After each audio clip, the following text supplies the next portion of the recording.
Young ভাইদেরকে আমি খালি কয়েকটা নসিহত করতে চাই, আপনাদের জন্য আসা। আলোচনা অনেক শুনছেন জীবনে, নামাজ রোজা হজ জাকাতের আলোচনা বহুত শুনছেন আলহামদুলিল্লাহ। তো এখনও যদি আপনারা নামাজ রোজা হজ জাকাত তাসবিহ তাহলিল জিকির আজগার কোরআন তেলাওয়াত আখলাক ঠিক করা মুরব্বীদের পরামর্শ নিয়ে চলা ওলামায়ে কেরামের সাথে থাকা এইগুলো যদি এখনও ঠিক না হয়ে থাকে তাহলে ভাই আপনাদেরকে আমি একদিন সময় দিচ্ছি, ঠিক করেন। আপনি কয়দিন সময় দিলাম?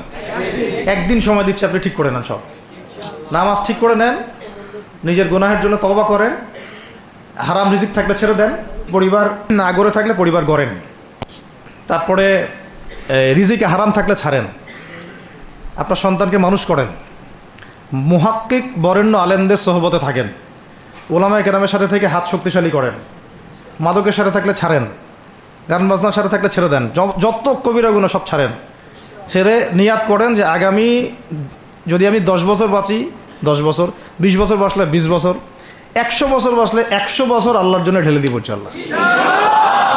এটা আলোচনা আর আমি নতুন করে করতে যাচ্ছি না, অনেক আলোচনা এগুলো হয়েছে। আলোচনা শুরু হচ্ছে কোথা থেকে? এখন আমাদের কাজ আছে একটা।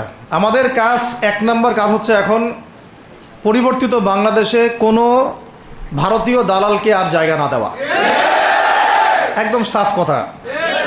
বরং প্রত্যেকটা ডিপার্টমেন্টে যেখানেই তারা লুকিয়ে আছে ঘাপটি মেরে, এই প্রত্যেকটা ভারতীয় দালালকে এখান থেকে বের করতে হবে।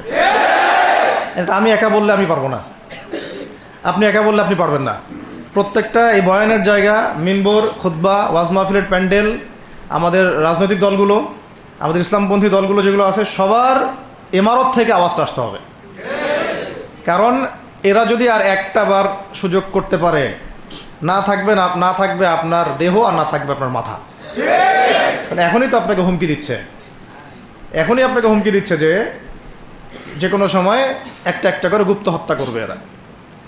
তার আগে চট্টগ্রামে সাইফুল ইসলাম ভাইকে, এক ভাইকে, এটার বিচার এখনো হয় নাই। কিন্তু যারা মারছে ওদের পক্ষ নিয়ে আমরা আবার সংখ্যালঘুর স্লোগান তুললাম। এ কেমন সংখ্যালঘু যে আমার ভাইকে জবাই করে হত্যা করে?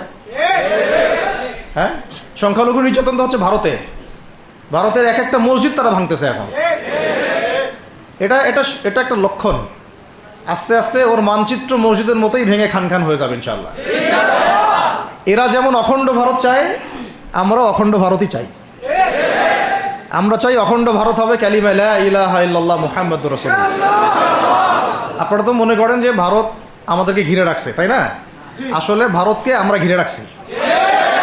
এই দিক থেকে আমরা, এই দিক থেকে চায়না, এখান থেকে নেপাল, এখান থেকে ভুটান, এখান থেকে মায়ানমার, এখান থেকে পাকিস্তান, আর তার চেয়ে বাপ আছে না? ওদের সাথে কেউ পারছে এই পর্যন্ত? ভাইরা নিজেদেরকে গড়ে নিচ্ছে, এখন গোছাচ্ছে। এখন কথা হচ্ছে, আমরা একটা কাপুরুষতার পরিচয় দিচ্ছি। নেপাল ওকে টাইম দেয় না, ভুটান টাইম দেয় না, মায়ানমার টাইম দেয় না, চায়না তো দেয়ই না, আর আমরা তাকে একেবারে প্রভুর আসনে বসায় রাখছি। আমরা কি দিছি? আমরা ইলিশ দেই, আমরা ট্রানজিট দেই, আমরা রেল দেই, আমরা বন্দর দেই, আমরা আর কি দেই? গ্যাস তো দেই মাশাআল্লাহ। তারপরে পণ্যগুলো তো দিচ্ছি, গার্মেন্টস দিয়ে দিচ্ছি, আমাদের প্রশাসনের মধ্যে লোকজন দিয়ে দিচ্ছি, কর্মী শ্রমিক দিয়ে দিচ্ছি। এই জন্যই তো বলি, কেন সে স্ট্যাটাস দেয় যে এই স্বাধীনতা তার স্বাধীনতা। এটাই তাহলে কারণ। তার মানে তারা আমাদের সার্বভৌমত্বটাকে স্বীকার করে না, তাই না? তারা যদি আমাদের স্বাধীনতা সার্বভৌমত্বকে স্বীকার করতোই তাহলে তো এরকম স্ট্যাটাস দিত না, দিত কি? তো এখন কথা হচ্ছে, আমরা মাথা নত করার জাতি না। আমাদের নবী মুহাম্মদ সাল্লাল্লাহু আলাইহি ওয়াসাল্লাম মাথা উঁচু করে দাওয়াতি কাজ করছেন। মার খেলেও কখনো তিনি মাথা নিচু করেন নাই। সাহাবায়ে কেরাম রাদিয়াল্লাহু আনহুম আজমাইন মাথা উঁচু করে দাওয়াতের কাজ করছেন, কারো সামনে মাথা নত করেন নাই ইল্লাল্লাহ, আল্লাহ ছাড়া। মার খেয়েছেন, হিজরত করতে হলে হিজরত করেছেন, কখনো মানুষ গালি দিয়েছে, গালি সহ্য করেছেন, কখনো মদিনা চলে যেতে হয়েছে, দেশ ছাড়তে হয়েছে, দেশ ছাড়ছেন, আবার কখনো ইসলামী রাষ্ট্র কায়েম করতে হয়েছে, রাষ্ট্রও কায়েম করছেন।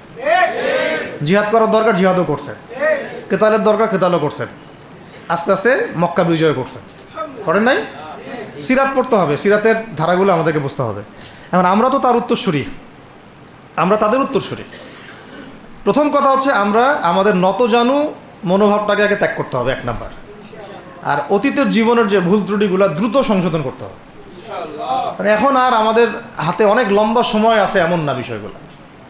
কত কি যে দ্রুত হয়ে যাবে আপনি হয়তো ভাবতেও পারবেন না। বিশ্বটা খুব দ্রুত চেঞ্জ হচ্ছে। এই অল্প সময়ের মধ্যে ভাইরা দাঁড়ায় গেছে, অল্প সময়ের মধ্যে দেখলেন যে পরিবর্তন হয়ে যাচ্ছে। তারপরে আপনি কয়দিন পরে দেখবেন ইনশাআল্লাহ যে এই আপনার অবস্থাও পরিবর্তন হবে ইনশাআল্লাহ। তখন এরা আবার কি বলবে? যোদ্ধা। তখন ঠিকই বলবে যোদ্ধা। এখন বলতেছে বিদ্রোহী, বলতেছে। তো একটা বিষয় আগে বলে নেই, এটা বোঝার দরকার আছে যে দেখেন যে অবস্থা চলতেছে সেখানে কিন্তু আমাদের তাবলিগের মেহনতটা মূল না, সেখানে আমাদের মেহনতটা মূল, তাই না বিষয়টা? ওখানে তো সবাই, ওখানে বোম পড়তেছে, ওখানে কি সবাই তাবলিগের মেহনত করবে? হাতে নেওয়া ফরজ। এটা বোঝার জন্য আপনার তো মুফতি হওয়ার দরকার নেই। হ্যাঁ, আবার তখন কি শুধু তাবলিগটা ফরজ ছিল, না ওদের হামলা প্রতিরোধ করা ফরজ ছিল? ফরজ ছিল। একই অবস্থা হয়েছে, কিন্তু বাংলাদেশে এখন সেই অবস্থাটা নাই। কিন্তু বাংলাদেশে তাবলিগের মেহনত, আমর বিল মারুফ নাহি আনিল মুনকারের মেহনত চলবে। মানে তাবলিগের মেহনত, দাওয়াতের মেহনতটা চলবে। যদি কখনো বাংলাদেশে দেখা যায় যে দেশের শত্রুরা বা দিনের শত্রুরা বা উগ্রবাদীরা এই দেশের স্বাধীনতা সার্বভৌমত্বের উপর আক্রমণ করে, তখন কি আমাদের উপরে জিহাদ ফরজ হবে কিনা? এখন যদি তাই হয়, এখন আপনাদের কি মনে হয় এটার সম্ভাবনা আছে না নাই? এটুকু ইন্টেলেকচুয়াল অবস্থা তো আপনাদের আছে, এটার সম্ভাবনাও হতে পারে, আজ হোক কাল হোক, হতেই পারে। তখন আমার প্রিপারেশনটা কী হবে সেটা আমাকে এখন জানতে হবে। আমার প্রিপারেশনটা কী হওয়া উচিত? প্রথম প্রিপারেশন হওয়া উচিত আগের সমস্ত জিন্দগিতে যা করছি নিজেকে আল্লাহর দিকে ফিরাই নিয়ে আসা। এটা প্রথম কাজ। যে আল্লাহর দিকে ফিরে আসা নেই, তার সাথে না জিহাদের সম্পর্ক আছে না কিতালের কোনো সম্পর্ক আছে, সে তো আল্লাহর পথেই নাই। তো প্রিয় যুবক ভাইরা, আগে প্রথম কথা হচ্ছে আগে আপনি আল্লাহর দিকে ফিরে আসেন, 1 নাম্বার। দ্বিতীয় কথা হচ্ছে এরপরে আমাদের প্রয়োজন শারীরিক প্রস্তুতি। শারীরিক প্রস্তুতি যেমনটা বললাম যে কোনো অবস্থাতেই আলেম ওলামাদেরকে, দায়ীদেরকে, মুফতিদেরকে, মুহাদ্দিসদেরকে, মাদ্রাসার শিক্ষকদেরকে, খতিবদেরকে ভিতরে ঢুকতে দেওয়া যাবে না। কারণ আপনাদেরকে যদি ভিতরে নিয়ে যাওয়ার স্কোপ পায় তারা নতুন করে আবারও কেউ, তাহলে আর সুস্থ রাখবে না, তো ফিজিক্যালি আপনি ঠিক থাকতে পারবেন না। অতএব একটা সামাজিক প্রতিরোধ গড়ে তুলতে হবে সবসময়। মানে একটা এলাকার মধ্যে একজন আলেম আছেন, সেই আলেমকে এলাকা থেকে নিতে পারবে না, তাকে নেওয়ার আগে 100 জনের উপর গুলি চালাইতে হবে, এমন একটা মুভমেন্ট থাকতে হবে। প্রতিবাদ না করলে আপনি বান্দরবনে যান, বান্দরবনের পাহাড়ি এলাকায় গিয়ে কোন একটা পাহাড়ি লোককে উঠাই নিয়ে আসেন, দেখি কত বড় সাহস আছে আপনার। আর্মি পর্যন্ত পারে না। কে পারে না? সেনাবাহিনী পারে না। পারে? পাহাড়িরা ওখানে ঐক্যবদ্ধ হয়ে যায়, ওদের মহিলারা ঝাড়ু নিয়ে সামনে চলে আসে। এই আমাদের বান্দরবনের কথা বলতেছে। ওখানে যে কুকিচিং একটা ফ্রন্ট গঠন করছে সশস্ত্র বিদ্রোহীরা, ওই অংশটুকুকে নিয়ে একটা মাস্টার প্ল্যান আছে ওদের। ওই অংশটুকুতে তারা একটা খ্রিস্টান রাজ্য বা আলাদা একটা পাহাড়িদেরকে নিয়ে একটা রাষ্ট্র প্রতিষ্ঠা করতে চায়। এটা ওদের স্বপ্ন আর কি। এই উদ্দেশ্যে তারা হাঁটতেছে এবং তারা অস্ট্রেল ভাষায় কথা বলে। ওখানে তারা পতাকা বানাইছে, মানচিত্র বানাইছে, এমনকি লাস্ট টাইম আমরা ওখানে গিয়ে শুনলাম যে মুদ্রাও নাকি বানাচ্ছে। মুদ্রা হাসতেছেন? বিষয়টা কত ডিপ। আমাদের রাষ্ট্রে যে কত সমস্যা, আর জানি না যারা দায়িত্বে আছে তারা কি করতেছে, আসলে কোন দিকটা সামাল দিচ্ছে। অর্থনৈতিক দিকটা দেখবে, না এই পাহাড়ি এলাকার সমস্যাগুলো মেটাবে, নাকি আমাদের মুসলিম উম্মার অভ্যন্তরীণ সমস্যাটা মেটাবে, না শহীদ ভাইদের খবর নিবে, না পঙ্গু ভাইরা যারা পড়ে আছে হাসপাতালে তাদের খবর নিবে? সিনেমা দেখতে বসে গেছে। কোন আক্কেলে সিনেমা দেখেন আপনি? আপনার সিনেমা দেখার সময় কোথায়? আপনার সিনেমা দেখার সময় কোথায়? এই যে যতগুলো ভাই শহীদ হয়েছে তাদের পরিবারের খোঁজখবর নেওয়া লাগবে না? এবং যতগুলো ভাই এখন হাসপাতালে কাতরাচ্ছে তাদের সঙ্গে হাজার হাজার ছাত্র ভাই, তাদের চিকিৎসা করানো লাগবে না? যত মানুষকে গুম করা হয়েছে ওদেরকে মুক্ত করা লাগবে না? তারাও তো জানে এটা অন্যায়, এবং যারা করে তারাও বলে এটা অন্যায়। জানেন, যারা করে তারাও বলে এটা অন্যায়। এবং আমাকেও বলেছিল যে, আমি জিজ্ঞাসা করেছিলাম যে আমাকে যদি মানে প্রকাশ্য কোর্টে চালান করে দেওয়া হয় এবং জাতির সামনে বলা হয় যে আমাকে গুম করা হয়েছে, এবং এরপর যদি বলা হয় যে আমাকে গুম করার পরে কোনো রকমের নেগেটিভ কিছু পাওয়া যায় নাই, তাই আমরা ছেড়ে দিয়েছি, এই কথাটা কি বলা যাবে কি যাবে না? তারা বলছে যে না, এটা বলা যাবে না, কারণ এই কাজটা তো মানবতা বিরোধী অপরাধ, এটা করলে তো বললে তো সবাই আবার বুঝে ফেলবে। তো এই হলো অবস্থা। ওখানে আমরা বুঝেছি যে বাংলাদেশের প্রশাসনে দুইটা ভাগ আছে। একটা ভাগ হচ্ছে মারাত্মক রকমের ইসলাম প্রিয় এবং দেশপ্রেমিক, মাশাআল্লাহ, আমরা তাদেরকে স্যালুট জানাই, মাশাআল্লাহ। কিন্তু আপনারা ভুল জায়গায় শ্রম দিচ্ছেন, আপনারা ভুল জায়গায় মেধা, শ্রম এবং আপনাদের জীবন নষ্ট করতেছেন। আপনাদের থাকা দরকার ছিল ওলামায়ে কেরামদের সাথে, তাহলে আপনাদেরকে টক্কর দিয়ে কেউ সামনে যেতে পারতো না। আপনারা খালিদ বিন ওয়ালিদ হতে পারতেন আমাদের, আপনারা কিন্তু ওমর ইবনুল খাত্তাব হতে পারতেন। ওইখানে ঢুকে আপনারা শুধুমাত্র দুনিয়ার স্বার্থে সব নষ্ট করতেছেন। আমাদেরকে বলা হচ্ছে হুজুর বদদোয়া করিয়েন না, হুজুর ছেড়ে দিচ্ছেন, আমাদেরকে বদদোয়া দিয়েন না আবার বের হয়ে। আমাদের চাকরি এটা, ডিউটি এটা। এক ভাই আমাকে কোরআন এনে দিয়েছিল, নির্জনতা, তো ওখানে নির্জনতার সঙ্গে হচ্ছে কোরআন, কোরআন এবং নামাজ। তো এক ভাই দেখেছে আমি একটু নির্জন, মন খারাপ বসে আছে, একটা কোরআন নিয়ে এসে দিয়েছে, হুজুর কোরআন পড়েন আপনি, মন ভালো হবে। আর একজন এসে কোরআন নিয়ে চলে গেছে। কোরআন পড়ে ওখানে যদি আপনি আবার উল্টাপাল্টা কিছু করেন, ওদের নিয়ম নাই কোরআন দেওয়ার, কোরআন দেওয়ার কি নাই, নিয়ম নাই।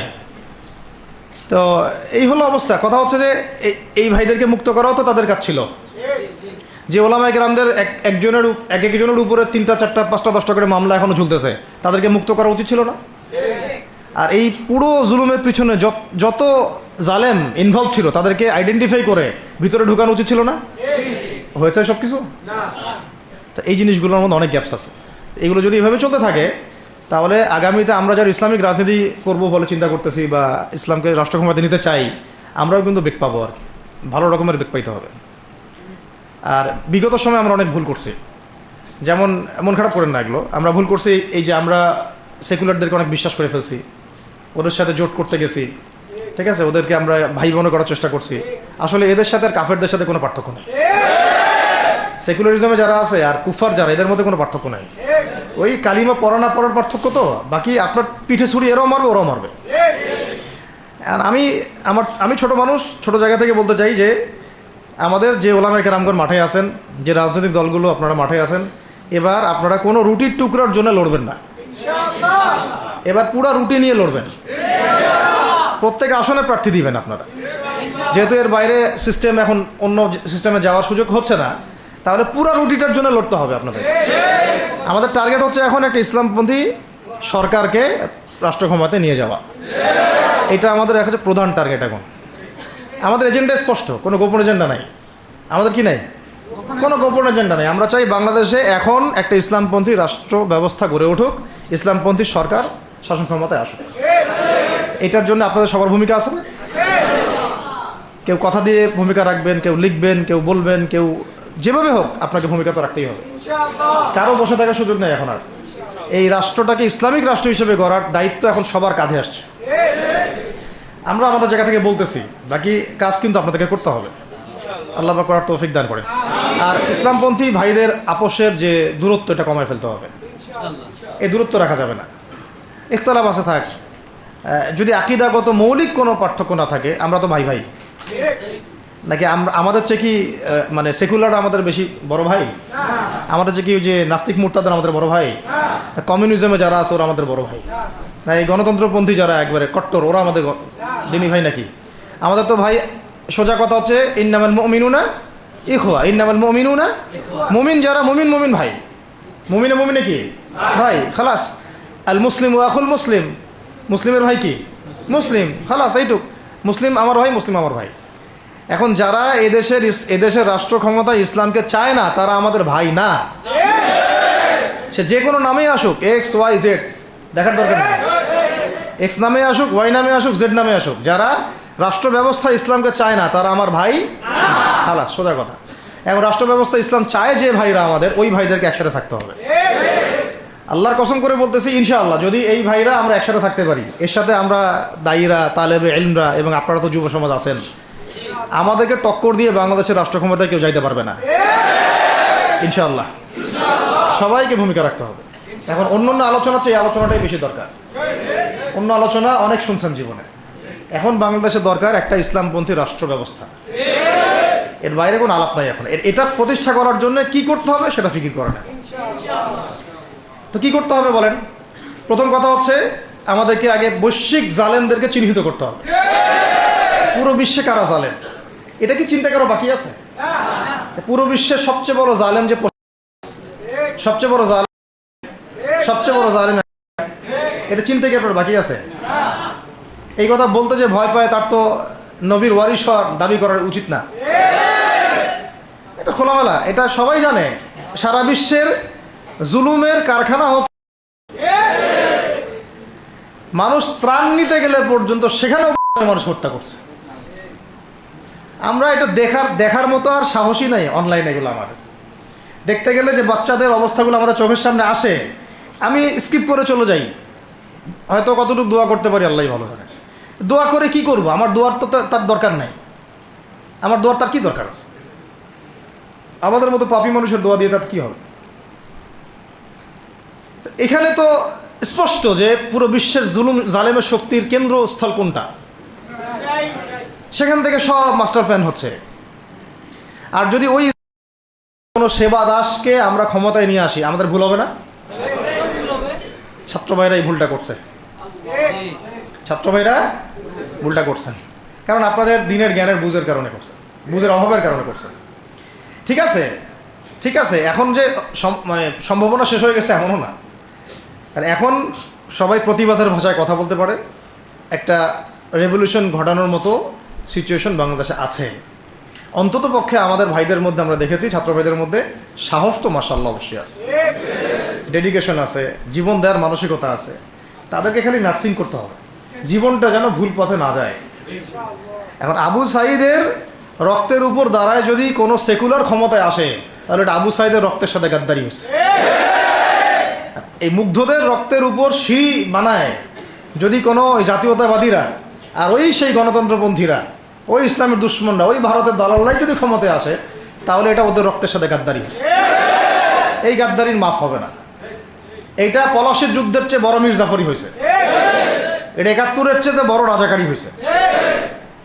আপনারা বলেন যে দেখেন, ভালো করে বুঝেন, গুম হয়েছে এক শ্রেণী, আমার কথা মন খারাপ করে না, এক শ্রেণী হয়ে গেছে, এক শ্রেণীর শাপলা চত্বরে রক্ত দিছে, তাই নাই? এক শ্রেণী ওলামায়ে কেরাম মামলা নিয়ে ঘুরে বেড়াচ্ছে মাথার উপরে, এক শ্রেণীর ছাত্র ভাইরা রাস্তায় শহীদ হলো, আর এক শ্রেণীর ছাত্র ভাইরা পঙ্গু হয়ে হাসপাতালে বেডে পড়ে আছে। ক্ষমতায় গেছে কারা? নতুন এক শ্রেণী। হ্যাঁ, এবং ওখানে এমন কিছু মানুষ আছে যাদের সাথে আন্দোলনের কোনো সম্পর্কই ছিল না, সম্পূর্ণ উড়ে এসে জুড়ে বসছে তারা।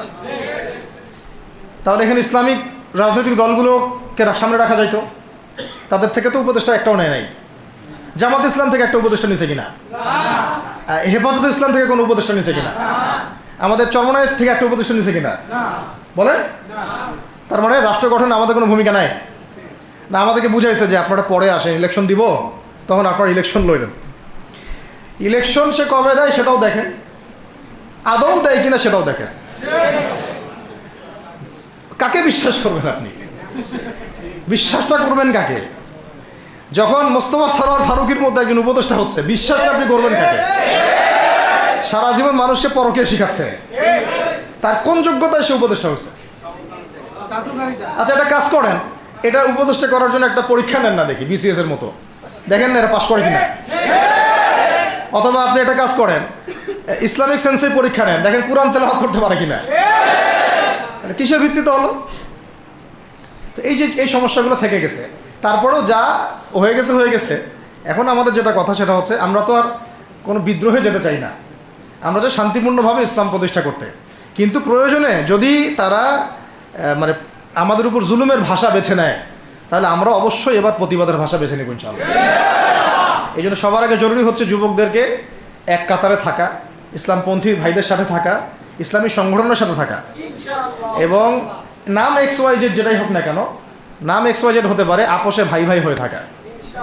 এটাতে যদি ভাই আমরা এবার ভুল করি, আল্লাহর কসম করে বলতেছি, আল্লাহ না করুক, এরপরে যদি মায়ের আসে, না আপনি বাঁচবেন না আর আমি বাঁচব, কেউই না, ইনশাল্লাহ ওই দিন আসবে না। আর আমরা যদি ইনশাআল্লাহ আজ্জা ওয়া জাল যদি আমরা এটাকে মদিনা রাষ্ট্র বানাতে পারি, এই বাংলাদেশকে যদি আমরা একটা মদিনা রাষ্ট্র বানাতে পারি, ইনশাআল্লাহ কালকে গাজওয়াতুল হিন্দ হবে ইনশাআল্লাহ। ওটার জন্য রেডি আমরা ইনশাআল্লাহ। পাকিস্তানের কাছে কিছুই নাই, আছে খালি 10টা 12টা পারমাণবিক মনে অস্ত্র, তাতেই ভয়ে কাঁপতে থাকে। চায়না খালি একটু ভয় দেখায় যে আগাইলে কিন্তু সিকিম নিয়ে নিব, আগাইলে কিন্তু চিকেন নেক গিলে ফেলবো। চায়নার ওই ছোট ছোট যোদ্ধাদের কাছে যে মাইটটা খায়, আর আমাদের এখানে দেখা যায় যে সীমান্তর মধ্যে একটা একটা কৃষকও যদি সীমান্ত থেকে দূরেও হাল চাষ করে, ওকে গুলি করে মেরে ফেলায়। ফেলা নেই, ফেলানির কথা ভুলে গেছেন আপনারা? আমাদের বন্যা, এরকম কতগুলো মানুষকে সীমান্ত হত্যা করে মারা হয়েছে। আজকে গুগলে গিয়ে সার্চ করে দেখেন কতগুলো মানুষকে বিগত 15 বছরে সীমান্ত হত্যা করা হয়েছে। তো এখানে আমাদের স্বাধীনতার প্রশ্ন আসে না, এখানে গণতন্ত্রের কথা আসে না, সার্বভৌমত্বের কথা আসে না, না, বরং তারা ক্ষমতার জন্যে ওদের কাছে ইমান বিক্রি করে দিয়েছে। ক্ষমতার জন্যে এই উগ্রদের কাছে, মানে উগ্র হিন্দুত্ববাদীদের কাছে ওরা তাদের ইমান, ওদের আমল, ওদের তাকওয়া, ওদের দিন সব বিক্রি করে দিছে। এই জন্য আমি আগে বলেছি একটা লেকচারে যে আমরা যদি বিরিয়ানি খেতে চাই, আপনি যদি বিরিয়ানি খেতে চান একটা পাত্র নেবেন কি না? আচ্ছা, পাত্রটা যদি ময়লা থাকে খাবেন? পাত্র অনেক ময়লা আছে, আপনি কি ওইখানেই বিরিয়ানি ঢালবেন? তাহলে খাওয়া শুরু করবেন? সবার আগে আপনি কি করেন? এটাকে ধোন, পরিষ্কার করেন, তাই না? বাংলাদেশকে যদি আপনি ইসলামী রাষ্ট্র হিসেবে করতে চান, আগে এই দেশের মধ্যে যে পয়জনগুলো আছে এগুলোকে দূর করতে হবে, সমস্ত পয়জনকে ধুয়ে সাফ করতে হবে। তারপরে যে খেলাফা বা শরিয়া বা ইমারা যেটাই আসুক, ইমারা এক জিনিস, খেলাফা আর এক জিনিস। আমি এক কথায় বোঝাচ্ছি ইসলামী রাষ্ট্র ব্যবস্থা, এক ইসলামী রাষ্ট্র ব্যবস্থা। যদি ইসলামী রাষ্ট্র ব্যবস্থা তারপরে আসে জমিন সাফ করার পরে, তখন সেটা সাস্টেইন করবে ইনশাআল্লাহ। আর যদি ময়লার মধ্যেই ইসলামী রাষ্ট্র কায়েম করতে চান, তখন হবে উদাহরণটা এরকম যে আপনি এই নোংরা ড্রেনের মধ্যে নেমে গায়ে সাবান মাখা শুরু করছে না, হাততে কোনো লাভ হবে না, বরং ওই নোংরাই আপনাকে খেয়ে ফেলবে। ঠিক আছে, ডেমোক্রেটিক সিস্টেমের মধ্য দিয়ে যদি আমাদের ভাইরা ক্ষমতা যেতে পারে, যাক না, সমস্যার কিছু নাই। এটা কতটুকু জায়েজ না জায়েজ, হালাল হারাম সুন্নত, এদিকে আমি যাচ্ছি না। এবং এটা নিশ্চিত তারাও জানে এটা সুন্নাত না, তারাও জানে এটা কি না, সুন্নাত পদ্ধতি না। কারণ রাসূলুল্লাহ সাল্লাল্লাহু আলাইহি ওয়াসাল্লাম দাওয়াতের মধ্য দিয়ে এবং সশস্ত্র যুদ্ধের মধ্য দিয়ে মানে মক্কা বিজয় করেছেন। দাওয়াতের মধ্য দিয়ে তিনি মদিনা রাষ্ট্র কায়েম করেছেন। তারপরে মদিনা রাষ্ট্রকে বেস করে আস্তে আস্তে আরও রাষ্ট্রকে এক্সপ্যান্ড করেছেন। বদর, উহুদ, খন্দক, খায়বার এগুলো হয়েছে, আস্তে আস্তে মক্কা বিজয় হয়েছে। মূল ছিল আগে মদিনা রাষ্ট্রটা কায়েম করা। তো আমরা যে কোনোভাবেই হোক মদিনা রাষ্ট্রটা আমাদের কায়েম করতে হবে আগে, তারপরে ইনশাআল্লাহ তাআলা দেখবেন, হ্যাঁ, ওই অখণ্ড ভারত আমরাও কায়েম করবো ইনশাআল্লাহ। সংখ্যা দিয়ে কিচ্ছু না, ওদের সংখ্যাকে আমরা ভয় পাই? ওদের সংখ্যাকে ভয় পাওয়ার কিচ্ছু নাই, সংখ্যাকে ভয় পাওয়ার কিচ্ছু নাই। কারণ এই যে কোরআন, আমার সামনে যে কোরআনটা আছে, এটা দেখে একটু খারাপ লাগলো। কোরআনের যে অবস্থা, এটা খুব মনের কষ্ট দিল আর কি। কোরআনটা হবে চকচকা, এটা দেখে বোঝা যাচ্ছে এটা অনেকদিন কেউ পড়েই নাই। আপনাদের বাসার যদি কোরআনের এই হালত হয়, তাহলে আমাদের দ্বারা দিন কায়েম হবে না। আপনার কোরআনের হালত হবে এমন যে কোরআনে এক বিন্দু পরিমাণ কোনো ময়লা নাই, প্রত্যেক দিন আপনার হাতের স্পর্শেই ময়লা দূর হয়, তখন এই কোরআন আপনার পক্ষে কথা বলবেন ইনশাআল্লাহ। তো ভাই, কোরআনের কাছে চলে আসেন, আর দেরি করেন না, সময় নাই। আল্লাহ পাক সবাইকে কবুল করেন, আমিন। এই মসজিদগুলোকে কাজে লাগান, এখানে তালিমি বৈঠক চালু করেন প্রত্যেক সপ্তাহে। আমি যদি প্রত্যেক মাসে রংপুরে আসি, প্রত্যেক মাসে সময় দেবো ইনশাআল্লাহ। আপনারা এখানে ইমাম ঠিক করেন, খতিব ঠিক করেন এবং ওই যে টিচার ঠিক করেন, করে আপনারা কোরআন শিক্ষার ব্যাচ চালু করেন, কোরআনের তাফসীরের ক্লাস চালু করেন, তারপরে তুলনামূলক আরবি ভাষা শিখেন। মানে এগুলো শিখে নেন তাড়াতাড়ি, সময় নাই এগুলো, আমাদের হাতে সময় কম। এগুলো আজকে থেকে 10 বছর আগেই শেখা উচিত ছিল, তাই না? কিন্তু আমাদের এই সেকুলার শিক্ষা ব্যবস্থা আপনার জীবন থেকে 20 বছর কেড়ে নিছে। 20 বছর পড়াশোনা করার পরে আমি চ্যালেঞ্জ করতেছি, এই যে লাখ লাখ টিচারকেও যদি আপনি কোরআন তেলাওয়াত ধরেন, সহি বলতে পারে না, অথচ তারা জাতির শিক্ষক হয়ে বসে আছে। তো সেকুলার শিক্ষা ব্যবস্থাটা আমাদের জীবন থেকে পুরা ইসলামের হকটাকে নষ্ট করে ফেলছে। আপনার অধিকার ছিল যে আপনি একজন স্কুলের স্টুডেন্ট, আপনি কোরআন পড়তে পারবেন। আপনি একজন কলেজের স্টুডেন্ট, আপনি কোরআনের তাফসীর করতে পারবেন। আপনি একজন ইউনিভার্সিটি পাস করেছেন, আপনি হাদিসও পড়তে পারবেন, এবারও তো দিতে পারবেন, এরাবও দিতে পারবেন। এটা আপনার হক ছিল, কিন্তু এই হকটা নষ্ট করছে কারা? এই সেকুলার শিক্ষা ব্যবস্থা নষ্ট করে ফেলছে। এখন তো কিছু করার নাই। তো এটাতে আমাদের দোষ কি? আমাদের দোষ হচ্ছে আমরাই তো তাদেরকে ভোট টোট দিয়ে উপরে উঠেছিলাম। আমাদের বাপরা উঠাইছে, আমাদের বাবারা উঠাইছে, তার বাবারা উঠাইছে। তা আমরা তো ওই সময় ইনসাফ করি নাই, ফল আমাদেরকে ভোগ করতে হয়েছে। আপনি এই প্রসঙ্গটা দুটো কথা বলেই ফেলেন, নাহলে আমি মানে হকাদায় হয় না। একটা মুসলিম ঘরের ছেলে, তার অধিকার নাই প্রাইমারি স্কুলে গিয়ে সে কোরআন শিখবে? আচ্ছা, আমাদের মৌলিক অধিকার কি? খাদ্য, বস্ত্র, বাসস্থান, শিক্ষা, চিকিৎসা, 5টা বলি না? তো কোরআন আমার মৌলিক অধিকার না? মুসলিম পরিবারের সন্তান আমি, কোরআন আমার মৌলিক অধিকার না? তারপর প্রাইমারি স্কুল আপনাকে শিখায় নাই, হাই স্কুল আপনাকে শিখায় নাই, এমনকি কারমাইকেল শিখাইছে আপনাকে, বেগম রোকেয়া বিশ্ববিদ্যালয় শিখাইছে? এরাও শিখায় নাই। এমনকি বিসিএস ক্যাডার হচ্ছেন কোরআন ছাড়াই, ডক্টর হচ্ছেন কোরআন ছাড়াই, ইঞ্জিনিয়ার হচ্ছেনও কোরআন ছাড়াই, এমনকি শিক্ষা কমিশন গঠন হচ্ছে, ওই কমিশনের লোকদেরও কোরআনের জ্ঞান নাই। টকশোতে এসে আবার ঠিকই পটর পটর করে, কোরআনে পড়তেও পারে না, টকশোতে এসে পটর পটর করে।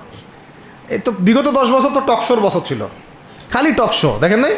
আলোচনা আলোচনা আলোচনা, একটা ন্যারেটিভ তৈরি করা হচ্ছিল, ইসলাম নিয়ে যারাই কথা বলবে এরাই জঙ্গি, এরাই মৌলবাদী, এরাই সন্ত্রাসী। হ্যাঁ, তো কীভাবে মানুষের ব্রেন ওয়াশ করা হয়েছে। আমি আসলে অবাক হয়ে গেছি এই ঘটনাতে, জুলাইয়ের ঘটনায়, যে যুব সমাজকে ধ্বংস করার জন্য তারা 20 বছর ঢেলে দিছে, ওই যুব সমাজই তাদেরকে পিটাই বের করছে। আল্লাহ পাকের কি পরিকল্পনা! আপনাদেরকে ধ্বংস করার জন্য 20 বছর ধরে তারা সিলেবাস কারিকুলাম করছে। আপনাদেরকে শরৎচন্দ্র পড়াইছে, বঙ্কিমচন্দ্র পড়াইছে, হুমায়ুন আহমেদ পড়াইছে, হুমায়ুন আজাদ পড়াইছে, হ্যাঁ শেক্সপিয়ার পড়াইছে, আর কত কি পড়াইছে। কোরআন পড়তে দেয় নাই, নামাজের স্বাধীনতা দেয় নাই, পর্দার স্বাধীনতা দেয় নাই। আমাদের বোন পর্দা করে পরীক্ষা দিতে গেছে, নেকাব খুলে ফেলা হয়েছে, কি করে নাই। কিন্তু ওই ছাত্র জনতার হাতেই পিটানি খাইতে হয়েছে। আল্লাহ পাকের দেখছেন কি একটা মিরাকেল, আল্লাহ পাকের কি মানে কুদরত, ক্যারিশমা। ঠিক কিরকম হয়েছে জানেন? ঘটনাটা হয়েছে এরকম যে ফেরাউনের ঘরেই মুসা আলাইহিস সালামকে আল্লাহ পাক বড় করছে। মাশাআল্লাহ। তো আপনাদেরকে ধ্বংস করার জন্যই কিন্তু এই পলিসিগুলো অ্যাপ্লাই করা হয়েছিল। এখন যে আল্লাহ পাকের রহমতে আপনারা বিপদে যান নাই, আলহামদুলিল্লাহ। এখন যেটা আল্লাহ পাক বোঝার তৌফিক দিচ্ছেন, দেখেন আপনারা কোরআন শিখতে পারতেন, এখানে পারেন নাই। শিক্ষা কমিশনের মধ্যে কোরআন নাই। শুধু তাই না, দেখেন 360 জন এমপি মন্ত্রীকে আপনি বসায় দেন, 360 জন এমপি মন্ত্রীকে বসায় তাদের সবাইকে শুধু কিচ্ছু না, আমি বলবো খালি সূরা ফাতিহা তিলাওয়াত করতে বলেন।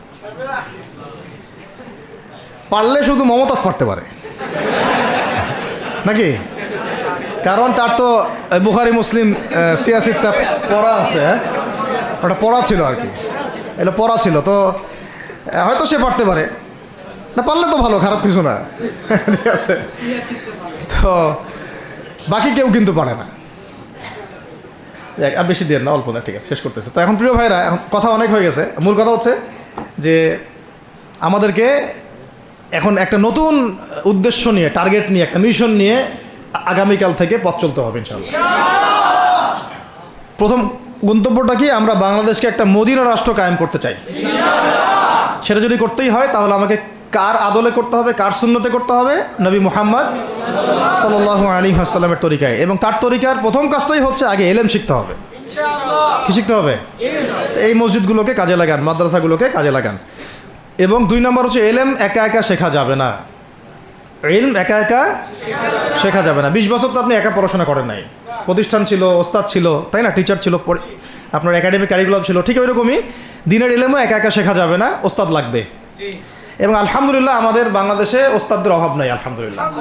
প্রত্যেক জেলায় জেলায় উপজেলায় সব জায়গাতেই মুহাক্কিক বরেণ্য আলেমগণ আছেন, আলহামদুলিল্লাহ। আর আপনি খুঁজে বের করবেন কে মুহাক্কিক আলেম। আমি কিছু মানে তাদের বৈশিষ্ট্য বলতে পারি যে তারা নিজেকে জাহির করেন না, বিনয়ী হন, অহংকারী হন না, তারা এত বেশি আইওয়াশ শোডাউন এত পছন্দ করেন না, নিজেকে আড়াল করার চেষ্টা করেন, হক কথা বলতে তারা ভয় করেন না। এবং তারা অনেক গভীর জ্ঞানের অধিকারী হওয়া সত্ত্বেও অনেক বেশি বিনয়ী হন আর কি। এগুলো দেখে আপনি চিনবেন, ঠিক আছে? আমাদের সালাফরা তো বলতেন যে মুহাক্কিক মানুষকে পাবেন 2 জায়গায়, এক হচ্ছে মাটির তলে, আর একটা হচ্ছে জেলখানায়, ঠিক আছে? তো যাই হোক, এখন অনেক বরেণ্য উলামায়ে কেরাম আমাদের সমাজে আছেন, তাদের যে কারোর সাথে অন্তত একজনের সাথে নিসবত রাখেন, অন্তত একজনের সাথে নিসবত রাখেন, ঠিক আছে? তো এটা আমাদের সৌভাগ্য আলহামদুলিল্লাহ যে বাংলাদেশে বহু মাদ্রাসা, বহু কওমি মাদ্রাসা, আলিয়া মাদ্রাসা, অনেক ধরনের মাদ্রাসা আছে। কিছু সংকীর্ণতা বা কিছু সমস্যা আমাদের মধ্যে থাকতে পারে, এটা যে কোনো জায়গায় থাকতে পারে, কিন্তু আলহামদুলিল্লাহ এই খেদমতটুকু আছে বলেই এখন পর্যন্ত দিন ইসলামকে তারা মিটাইতে পারে নাই, আলহামদুলিল্লাহ। তো এলেম শিখবো 1 নাম্বার। 2 নাম্বার হচ্ছে এলেম মুহাক্কিক কোন আলেমের সোহবতে শিখবো, একা একা শিখবো না। 3 নাম্বার হচ্ছে যা শিখবো আমলে নিয়ে আসতে হবে। কি বললাম? যা শিখবো আমলে নিয়ে চলে আসতে হবে, ফেলে রাখা যাবে না। আল্লাহ আমাকে তৌফিক দেন, আপনাদের সবাইকে তৌফিক দান করেন। 4 নাম্বার সময় কাজে লাগাইতে হবে, সময় কাজে লাগাইতে হবে। কোনো অবস্থাতেই আর হেলায় ফেলায় সময় নষ্ট করবো না, আমিও করবো না ইনশাল্লাহ, আপনারাও করবেন না ইনশাল্লাহ। 5 নাম্বার হচ্ছে নিজের প্রতিভাকে খুঁজে বের করবেন। সবাইকে আল্লাহ কিছু না কিছু প্রতিভা দিয়েছেন, প্রতিভা খুঁজে বের করে ইসলামের জন্য কাজে লাগাবেন। 6 নাম্বার হচ্ছে যাদের রিজিক হালাল তাদের তো আলহামদুলিল্লাহ কোনো সমস্যা নেই, যাদের হারাম রিজিক আজকে ছাড়তে হবে। কোনো সুদের সাথে সম্পৃক্ত থাকা যাবে না, কোনো ঘুষ, কোনো দুর্নীতি, কোনো মাপে কম দেওয়া, কোনো হারামে আমি খাবো না, আমি কোনো হারামের কাছে যাব না। আর উত্তরবঙ্গের বড় বড় ফেতনাগুলোর মধ্যে এই সুদী এনজিওদের ফেতনাও আছে, কাদিয়ানিদের ফেতনাও আছে, তাই না? তারপরে আপনার এই যে ইসাই মুসলিমদের একটা ফেতনা আছে না, একটা ফেতনা আছে। তারপরে এই আপনার বিড়ি ফ্যাক্টরি, তামাক ফ্যাক্টরির এগুলা ফেতনা আছে হারাম খাওয়ার। আবার নতুন করে ইসকনের ফেতনাও উত্তরবঙ্গে দেখা যাচ্ছে। তো এই ফেতনাগুলোকে চিহ্নিত করে আপনাকে বেঁচে থাকতে হবে এবং রিজিকটাকে হালাল করে ফেলতে হবে, ঠিক আছে? এর পাশাপাশি হচ্ছে 6 নম্বর বলবো যে পরিবারগুলো গড়ে তুলতে হবে। প্রত্যেকটা পরিবার হবে একটা দুর্গ, মানে আমার পরিবার হচ্ছে আমার একটা ইসলামিক রাষ্ট্রের মতো। এই পরিবারের মধ্যে অনইসলামিক কোনো কাজ চলে না। পরিবারের মালিক কে? আমি না? এখানে কি রাষ্ট্র আমাকে হস্তক্ষেপ করতে পারবে? তা আমার পরিবার আমার কন্ট্রোলে চলবে, একদম ইসলামিক অনুশাসন অনুযায়ী চলবে, ডানে বামে নড়তে পারবে না। এভাবে আপনাকে শক্ত থাকতে হবে। 7 নম্বর হচ্ছে এখন থেকে তাবলিগের কাজ সবাইকে করতে হবে। কতটুকু করবেন? যতটুকু আপনি জানেন, যতটুকু আপনি জানেন। যেটা জানেন না ওইটা নিয়ে কথা বলার দরকার নেই। আর সমাজে কিছু ইখতলাফি মাসালাগুলো আছে যেগুলোকে নিয়ে কিছু মানে মোটা বুদ্ধির মানুষেরা আর কি মসজিদগুলো ভাগ করে ফেলে, ঠিক আছে? এই পাল্লায় পড়া যাবে না। ইখতলাফি মাসালাগুলো সাহাবীদের যুগ থেকেই ছিল, এগুলো নিয়ে মতবিরোধের সুযোগ নাই। এটা তার কাছে এই মাসালাটা অথেন্টিক মনে হয়, সে আমল করতেছে, করুক। আমার কাছে এই ফিকহের আলোকে এটা বেশি অথেন্টিক মনে হয়, আমি এটা আমল করতেছি। এগুলো নিয়ে কোনো রকমের আর দ্বন্দ্বে যাবেন না। বরং আমরা এখন ঐক্যবদ্ধ হব কিসের ভিত্তিতে? আমরা ঐক্যবদ্ধ হব আকীদা, আমল এবং মানহাজের ভিত্তিতে।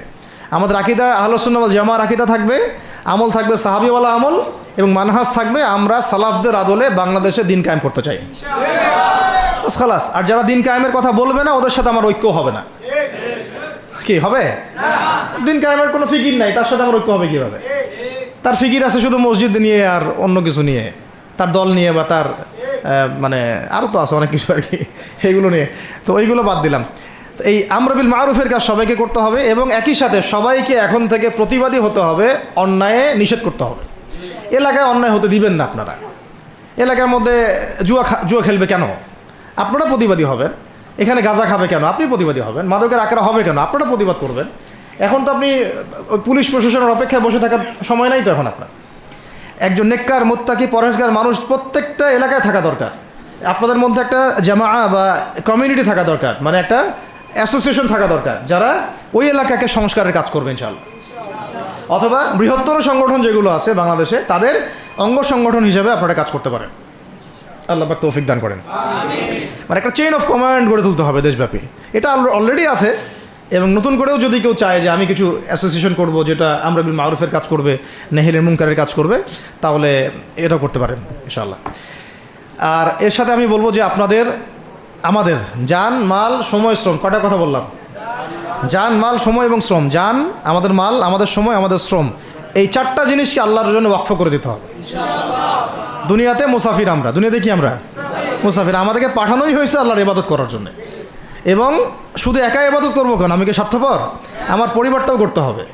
এবং শুধু পরিবার কেন করবো? আমার সমাজটাও করতে হবে, আমার রাষ্ট্রটাকেও করতে হবে। কারণ রাষ্ট্রীয় কাঠামোতে ইসলাম না থাকলে আমি সমাজ চেঞ্জ করতে পারবো না। আসলে সহজ কথা, সব কথা কিন্তু ওই গোড়াতে গিয়ে ঠেকতেছে। কারণ রাষ্ট্র ব্যবস্থা যদি ইসলাম না যায়, রাজনীতির মধ্যে ইসলাম যদি না যায় এবং একটা ইসলামিক শরিয়া ভিত্তিক বা ইমারা ভিত্তিক রাষ্ট্র যদি কায়েম না হয়, এই শব্দগুলো হয়তো তারা বোঝে না। মানে ইসলামী একটা রাষ্ট্র ব্যবস্থার কাঠামো যদি না থাকে তাহলে আপনি ব্যাংকিং সিস্টেমকে সংস্কার করতে পারবেন না, সুদের মধ্যে সংস্কার আনতে পারবেন না, শুধু এনজিওর বিরুদ্ধে আপনি কোনো পদক্ষেপ নিতে পারবেন না, আপনি সমাজের এই যে ফাসাদ, নোংরামি এগুলো বন্ধ করতে পারবেন না, আপনি এই যে কাদিয়ানি মতবাদের বিরুদ্ধে কিছু করতে পারবেন না, ওদের অর্থনৈতিক ডানা আপনি কাটতে পারবেন না, ওদের পলিটিক্যাল সাপোর্ট আপনারা কাটতে পারবেন না। তারপরে ওই জায়গায় ইসলাম না গেলে এই সাংস্কৃতিক আগ্রাসনগুলো কাটাতে পারবেন না। পাশের প্রতিবেশী রাষ্ট্রদের যে আগ্রাসী ভূমিকা, এগুলোর ব্যাপারে আপনি কোনো পদক্ষেপ নিতে পারবেন না। তাই ওই জায়গা পর্যন্ত যদি না যেতে পারি আমরা, তাহলে কথাগুলো শুধু বলাই হবে, কোনো বাস্তবায়ন হবে না। অতএব আমাদের মূল কাজ একটা, এখন ওই উপরের লেভেলে ইসলামকে নিয়ে যাওয়া। এই কাজগুলোর মধ্য দিয়ে আমরা ইসলামকে নিয়ে যাবো ইনশাআল্লাহ তাআলা। আর সর্বোপরি আসন্ন সময়গুলোতে যখন ওলামায়ে কেরাম, আমাদের বরেণ্য আলেমগণ, আমাদের বরেণ্য ওস্তাদগণ এবং আমাদের তুল্লাবরা, আমাদের জামাআগুলো, আমাদের ইমারাগুলো এবং আমাদের ইসলামী সংগঠনগুলো, তারা যখন মাঠে থাকবে, তখন তাদেরকে একা ছেড়ে দেওয়া যাবে না। মই দিয়ে গাছে উঠায় মই টানা যাবে না। শাপলা চত্বরে এই কাজটা করছেন আপনারা, কিন্তু শাপলাতে কিন্তু এই কাজটা হয়েছে। ওখানে কিন্তু এতগুলো ভাইয়ের ওখানে শহীদ হওয়ার কথা ছিল না, এত সহজ ছিল না বিষয়টা। কিন্তু কিছু ভাই ছিল ওখানে আমাদের সাথে প্রতারণা করেছে, মই দিয়ে আমাদের কিন্তু মই টেনে নিছে, আমাদেরকে উপরে উঠাই দিছে। এরপর থেকে তো কত জেল, কত জুলুম, কত মামলা মোকদ্দমা, কত গুম হয়ে গেল শাপলার পর থেকে, হিসাব করেন। তো এবার এই ভুলগুলো আর করতে যায় না, এই মুনাফিকিগুলো আর কেউ করতে যায় না আল্লাহর ওয়াস্তে। আপনারা ওলামায়ে কেরামদের সাথে থাকেন, হাত শক্ত করেন, মই দিয়ে আবার গাছে উঠায় মই টানে নিয়েন না। আমি কি বুঝাতে পারছি? বুঝতে পারি নাই মনে হয়। অর্থাৎ ওলামায়ে কেরামগণ যখন মাঠে থাকবেন, ইসলামী সংগঠনগুলো যখন মাঠে থাকবে, আপনাদেরকে আমরা পাশে চাই। পাশে পাবো তো ইনশাআল্লাহ। আল্লাহ পাক যেন আমাদের সবার এই আওয়াজকে কবুল করেন। আমিন। আল্লাহ পাক আমাদেরকেও কবুল করেন, আমাকে কবুল করেন, আপনাদের সবাইকে কবুল করেন। আমাদের গন্তব্য একদম স্পষ্ট, হয় খিলাফা না হলে শাহাদা, হয় খিলাফা না হলে শাহাদা। ইনশাআল্লাহ তাআলা দুটোর যেটাই হোক না কেন আমরা সফল। আল্লাহ পাক আমাদের সবাইকে কথাগুলো বোঝার ও আমল করার তৌফিক দান করেন। أقول قولي هذا أستغفر الله لي ولكم ولسائر المسلمين. بارك الله لنا ولكم بالآية الحكيم إنه تعالى جواد كريم والرؤوف الرحيم.